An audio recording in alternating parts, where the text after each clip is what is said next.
मा कुरु धन जन यौवन गर्भम हरति निमेषात् काल सर्वं मायामयमिदम् अखिलं बुद्ध्वा ब्रह्मपदं त्वं प्रविश विदित्वा भज गोविन्दं भज गोविन्दं गोविन्दं भज मूढ़मते गोविन्दं भज मूढ़मते।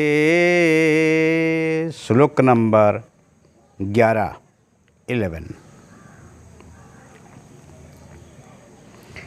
धन जन और युवान के लिए गर्व नहीं करना।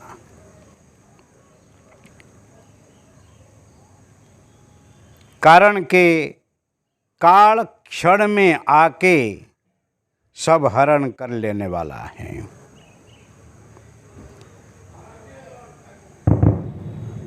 वो सब मायामय हैं, इसको समझ के ब्रह्म पद में प्रवेश हो जाना चाहिए। ब्रह्म स्थिति में प्रवेश हो के प्राप्त कर लेना चाहिए,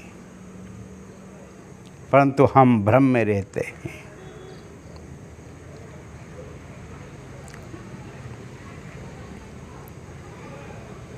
जीवन में तत्व ज्ञान को पाने के लिए, सत्य को जानने के लिए, वही परम शांति को प्राप्त करने के लिए क्या करना है, यहाँ भगवान शंकर बताते हैं। माँ कुरु धन जन यौवन गर्भम। धन जन और यौवन के लिए गर्व नहीं करना, अहंकार नहीं बना। क्यों धन अभी आपके पास हैं, परंतु वो भी चिरस्थायी होके आपके पास रहने वाला नहीं है। लक्ष्मी चंचला है।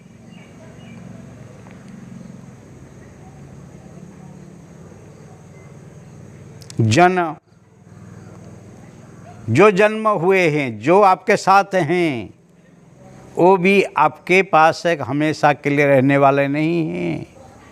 मन बदल जाता है, मनुष्य बदल जाते हैं, और कोई भी व्यक्ति कहो कि वस्तु कहो, वो चिरस्थायी नहीं, वो क्षणिक है, नाशवंत हैं।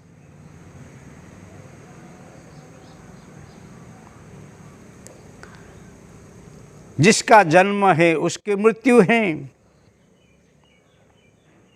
वो सत्य को कौन टालने वाले हैं? जो आए हैं वो जाने वाले हैं, इसको कौन टालने वाले हैं?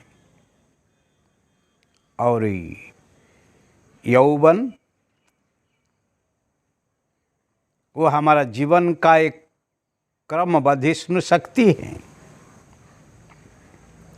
अस्ति जायते वर्धते विपरिणमते क्षीयते म्रियते, वो क्रम है। जायते जन्म लेता है, वर्धते बढ़ता है, विपरिणमते चरम स्थिति में पहुंचता है, और क्षीयते क्षीण होता है, और म्रियते मृत्यु आ जाती है। जो है वो आप हैं, आपके जीवन है, परंतु शरीर जिसी के उपस्थिति में जन्म हो के बढ़ता है, युवान होता है, और शक्ति क्षीण हो जाती हैं, फिर वो मर जाता है। वो शरीर चिरस्थायी नहीं है, क्षणिक है, नाशवंत हैं।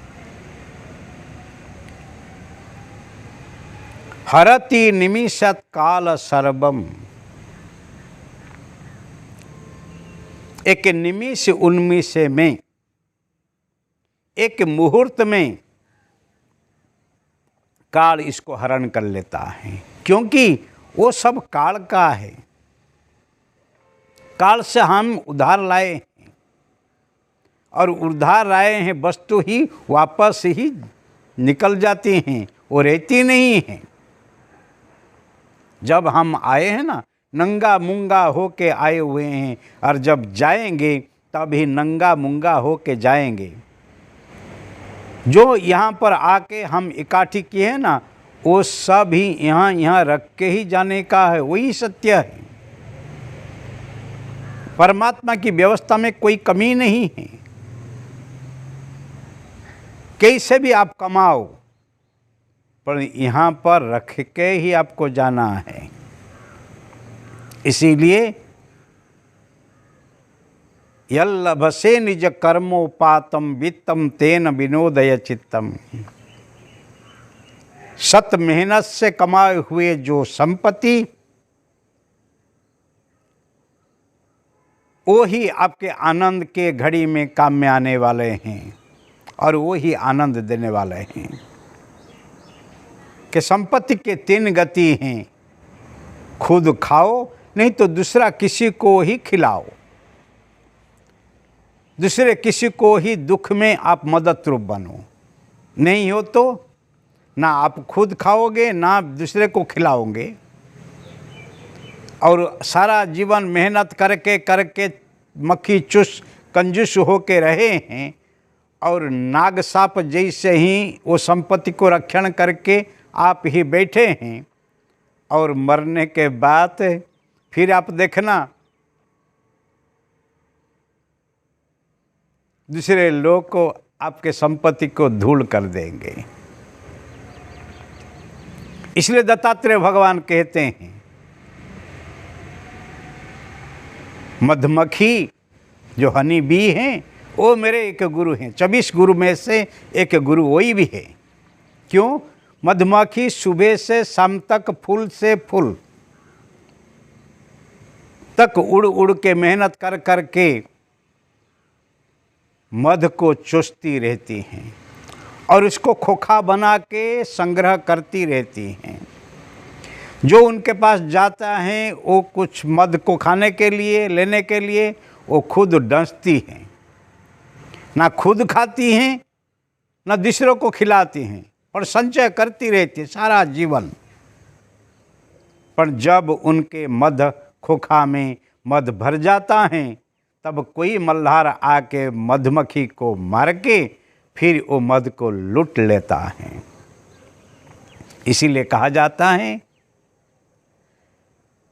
ना खुद खाई ना दूसरे को खिलाई, और बाघरी आके लूट ले गया। इसीलिए भाइयों, जीते जीते जो कमाते हो उसको खुद खाओ और दूसरे की मदद रूप बनो। नहीं तो आप इसी जन्म में चौकी करके करके मक्खी चूस कंजूस हो के रहेंगे, नाग जैसे ही डंसते रहेंगे। मनुष्य हो के कमाया और फिर मर जाओगे, अंत्य या मति सा गति। अंत समय में आपके मन में जो विचार रहेगा, हाय रे कितनी संपत्ति में छोड़ के जा रहा हूँ, फिर अगला जन्म में आप ही नाग हो के आएंगे और वो संपत्ति को ही चौकी करेंगे। मनुष्य हो के कमा के आप संपत्ति कमा के छोड़ के गए हो तो ठीक है, परंतु नहीं, मनुष्य हो के आए हैं और संपत्ति को ही चौकी करके करके फिर आप मरेंगे तो आपका मन में वो वासना ही रहेगा, मेरे संपत्ति को कोई खा नहीं जाए। इसलिए वापस आप आएंगे कैसे? नाग रूप में आएंगे उसको रक्षण करने के लिए। वही क्या आपके प्रगति है? वही क्या आपके मानव जन्म की सफलता है? वही क्या आपकी ही जीवन में प्राप्ति है? वो प्राप्ति नहीं है, वो तो अधोगति है। इसीलिए जीवन में सत्य को समझो। माँ कुरु धन जन यौवन गर्भम हरेते निमेषात काल सर्वम। जराक भी धरती कंप हो जाए, जराक भी बात्या आ जाए, जराक भी पानी उफान में आ जाए, फिर आप देखते हैं ना कितने बड़े बड़े होनारत हो जाते हैं, कोई बच नहीं पाते। प्रकृति के जो कराल रूप से बचने का मुसीबत है, इसको कहते हैं महाप्रलय। हमारी मनमानी कभी नहीं चलता है, वही परमात्मा की जो इच्छा है वही होता है। इसीलिए कहते हैं ईश्वर इच्छा बलियसी। माया मयमिदम अखिलम बुद्ध्वा, वो सब मायामय है, मृग जड़ है। वो आपके जीवन के एक भ्रांति है। इसीलिए वो सत्य को जीते जागते समझ लो। शास्त्र इसके लिए कहता है उत्तिष्ठ जागृत प्राप्य बरा निबोधता। उठो और जागो, आपके जीवन में जो श्रेष्ठ ध्येय है उसी को प्राप्त करो।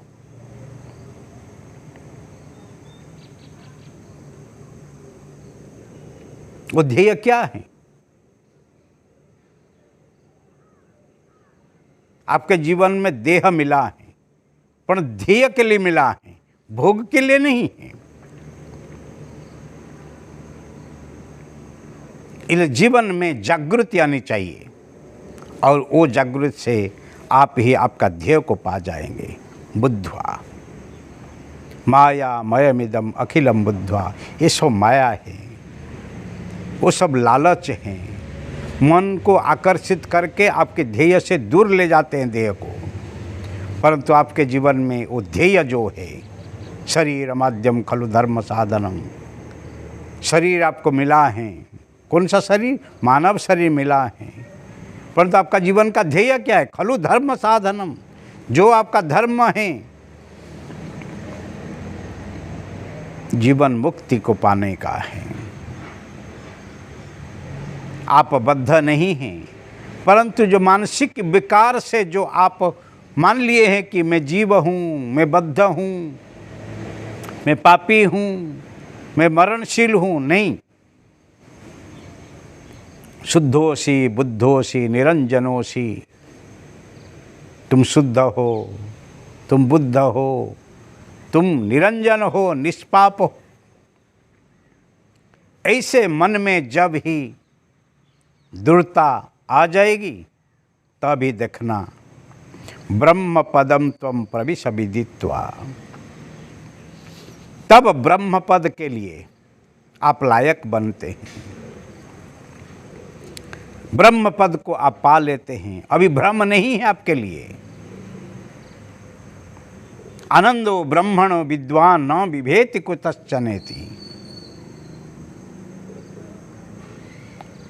वही ही ज्ञान है, वही ही विद्या है। ज्ञान ददाति विनयम अभयम च, जो ज्ञान से आपको निर्भीकता मिल जाता है वही ही ज्ञान है। सा विद्या या विमुक्तये, विद्या उसके नाम है जो आपको विमुक्ति देती है।